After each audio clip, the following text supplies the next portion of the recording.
Alors tu te demandes peut-être à quoi correspond ce trousseau de clés. C'est un trousseau parmi tant d'autres, mais il s'agit du trousseau de clés de l'immeuble de rapport que j'ai. Et justement, dans cette vidéo, ça tombe bien, on va parler immobilier. On va justement parler des 5 erreurs à ne pas commettre si tu démarres en immobilier. C'est parti, jingle! Salut à toi, c'est Jérôme, bienvenue dans cette nouvelle vidéo. Je suis très content de te retrouver aujourd'hui pour parler donc d'un sujet forcément que je maîtrise et qui me passionne, à savoir l'investissement immobilier. Si tu me découvres sur cette chaîne, sois déjà le bienvenu. Je t'invite à t'abonner à la chaîne. Sur cette chaîne des apprentis rentiers, tu retrouveras de nombreux conseils sur l'investissement immobilier, l'investissement boursier qui sont mes deux principaux fers de lance, j'ai envie de dire. Je suis investisseur immobilier à titre personnel, à titre professionnel, vu que mon métier, c'est d'accompagner les gens dans leur process d'investissement. Je chasse leurs biens, j'effectue les travaux, je coordonne la partie travaux pour être très précis et j'assure la partie mise en location. Donc tout ce process d'achat, d'investissement immobilier, c'est vraiment mon quotidien. Donc sois le bienvenu sur cette chaîne si ce sujet t'intéresse. Donc encore une fois, abonne-toi juste dans l'angle et active la petite cloche de notification. N'hésite pas également, c'est très important, si la vidéo te plaît, tu le sais bien, à me laisser un petit like et à me mettre dans les commentaires ce que tu en as pensé, quelles sont les erreurs que toi-même tu as commis. Comme ça va permettre aux gens un petit peu de partager leur expérience et je vais pouvoir amener des éléments de réponse si je le peux. Également, sache une chose très importante, c'est que l'erreur, tu as le droit de te planter. Voilà, on a tous le droit de se planter. Là, c'est la partie mindset un petit peu en préambule des 5 erreurs. La partie mindset est important. Moi, c'est le mindset qui m'a sauvé à plus d'une fois. Et justement, je vais en parler dans cette vidéo. Donc, tu as le droit de te tromper. Ça fait partie de ton apprentissage. Ça va te faire évoluer en tant qu'homme, en tant qu'investisseur.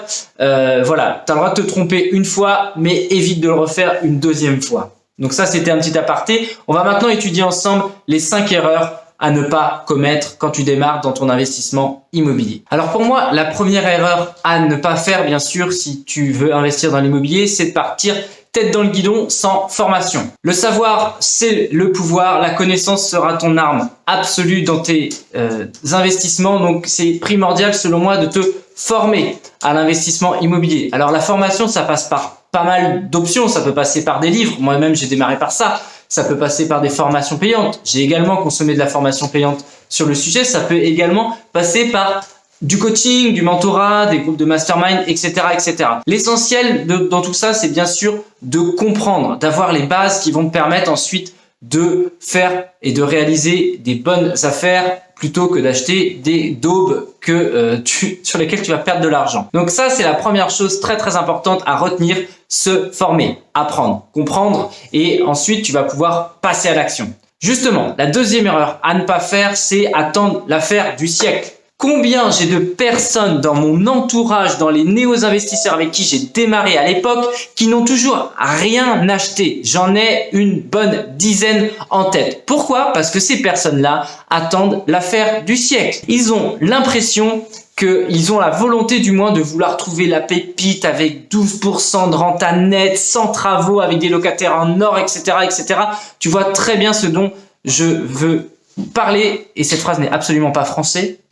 Tu vois très bien ce que je veux dire. Et alors que non, l'affaire du siècle ne tombera pas comme ça. Elle pourra tomber, mais elle arrivera avec le temps, avec ton réseau. Et justement, ce réseau, comment tu vas te le former finalement? Tu vas te le former en allant en visite, en faisant des propositions, en retournant en visite et puis encore en retournant en visite. Donc, la chose que tu dois faire pour démarrer tes investissements, c'est aller en visite, faire des propositions, passer à l'action, te faire la main et voilà, prendre une affaire, 2 affaires et puis ensuite de monter en compétences. Ça me permet justement de passer à la troisième erreur à ne pas faire, qui est selon moi viser trop gros, trop tôt. Et pour autant, je vais mettre une nuance là-dedans parce que c'est quelque chose que j'ai fait moi-même.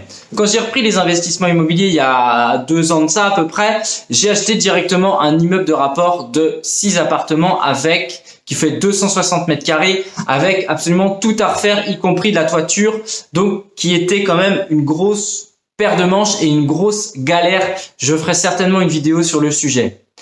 Je mets une nuance dans tout ça, c'est que même si c'était un très très gros projet qui nous a mis quasiment 6 mois à rénover, où j'ai fait des travaux moi-même, etc.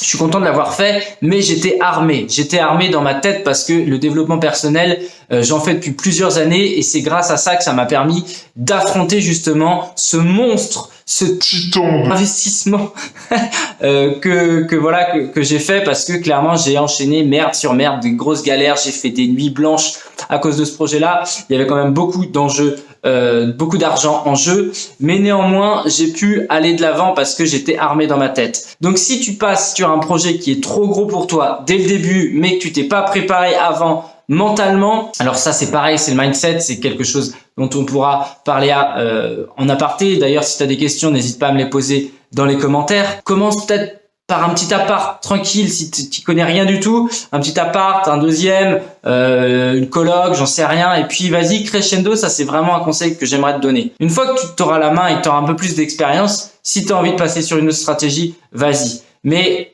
voilà, de mon retour d'expérience, ne vise pas trop vite, trop tôt, parce que tu risques de te casser les dents, et j'en observe beaucoup malheureusement qui se cassent les dents. La quatrième erreur, bien sûr, c'est quelque chose que j'ai traversé moi aussi, encore une fois, c'est le fait d'écouter les autres. N'écoute pas les autres. Les personnes n'ont pas ta connaissance, n'ont pas ta conviction, n'ont pas tes objectifs, n'ont pas ton ambition. La plupart des gens sont des gens qui vivent leur vie de manière certainement très heureuse, je l'espère pour eux, mais néanmoins, ce sont des personnes qui ne voient pas les choses comme nous on les voit, investisseurs, et qui n'auront pas la même notion de prise de risque. Je vais te donner un exemple très concret. Quand j'ai acheté mon immeuble là, donc immeuble que j'ai avec ma femme, la première fois que j'ai fait venir mon père à l'intérieur, il n'a pas fait de commentaires, mais le soir, il m'a avoué post-coup qu'il n'en avait pas dormi de la nuit tellement il y avait une ampleur de travaux, tellement j'avais acheté quelque chose de complètement délabré.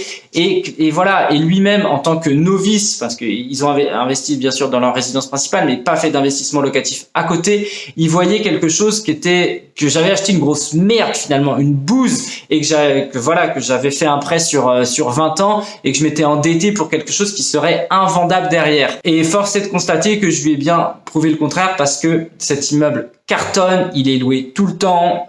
Bref, je te ferai une vidéo d'ailleurs sur le sujet, mais si j'avais écouté les gens qui ne connaissent rien, dont mon père fait partie sur ce sujet-là, du moins, eh bien je ne serais pas passé à l'action et je serais passé à côté d'une affaire en or. Et enfin, la cinquième erreur et dernière que je vais te partager aujourd'hui va concerner la partie travaux. Ne fais pas confiance à tes artisans. Et je vais le répéter encore une deuxième fois, ne fais pas confiance à tes artisans. Pourquoi je te dis ça? Je te dis ça tout simplement parce que moi-même, à titre personnel, sur un autre projet que cet immeuble, je me suis pris une quenelle, une carotte de près de 18 000 € où l'artisan s'est barré avec 18 000 balles et n'a pas effectué les travaux. Je lui ai fait confiance, c'était un projet à distance, encore une fois, je pourrais en parler dans une vidéo très précise, je pense que ce serait très intéressant. 18 000 balles qui se sont envolées dans la nature. Fort heureusement pour moi, j'avais très bien acheté le bien à un prix très intéressant, donc l'un dans l'autre, je devrais m'y retrouver. Mais bref, ça fait toujours chier parce que ça demande,